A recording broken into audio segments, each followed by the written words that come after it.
Depuis l'élection de Bouteflika, plus de 350 milliards de dollars ont disparu des comptes de l'Algérie sur pression de Paris et Washington. L'Algérie a été contrainte de placer sur des comptes douteux les fonds souverains sur conseil de Christine Lagarde, employée de Sarkozy, des milliards sur des fonds souverains aux USA, un cadeau des Bouteflika aux USA, ou disons le paiement après chantage à une mafia militaire nazie et terroriste du Pentagone. Les Algériens se demandent à juste titre où sont placés ces 170 milliards de dollars et comment ils sont investis.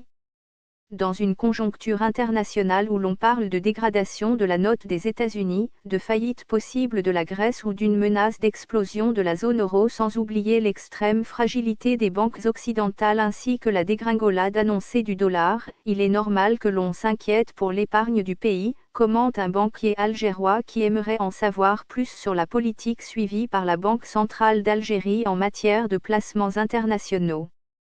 Louisa Hanoun fulmine et interroge devant ce nouveau scandale. Où sont les 5 milliards que le gouvernement dit avoir prêtés au FMI en 2012 ? Serait-ce un énième scandale qui éclate ? Louisa Hanoun, présidente du Parti des travailleurs, vient de jeter un pavé dans la mare. Si les experts du FMI, qui avaient visité le Parlement algérien il y a peu, nient avoir reçu un prêt de la part des autorités algériennes en 2012, qu'on nous explique alors où est passé cet argent. Lançait-elle devant ses militants à l'ouverture hier de son bureau politique. Avant de renchérir et de recommander l'arrêt immédiat des tractations si la procédure n'avait pas encore abouti. Pour rappel, en 2012, le ministère des Finances avait annoncé sur son site officiel l'octroi, au FMI, d'un prêt de 5 milliards de dollars.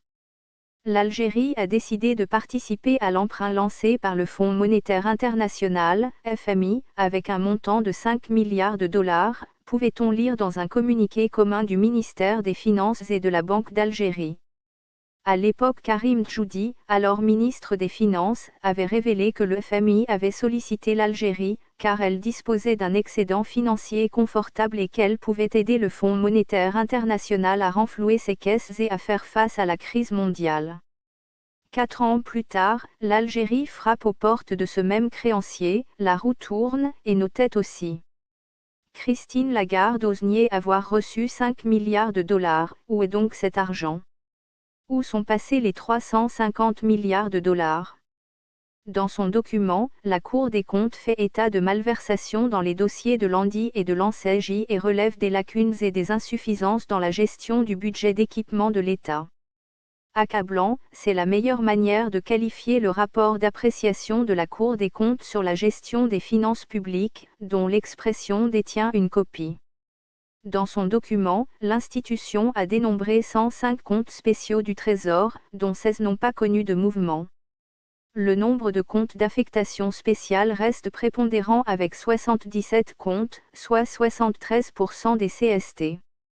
Pour les autres catégories, il est recensé 11 comptes de prêt, 9 comptes de participation, 4 comptes d'avance, 3 de commerce et un compte d'affectation spéciale, dotation. Le ministre algérien de l'Industrie, Abdeslam Bouchouareb, accompagné de l'homme d'affaires de pacotille Ali Eddad, s'est rendu aux États-Unis d'Amérique afin de sauver la ville abandonnée de Détroit. L'Algérie va investir 260 millions de dollars pour sauver l'industrie de cette ville. Les investissements algériens vont se prolonger au moins jusqu'en 2019.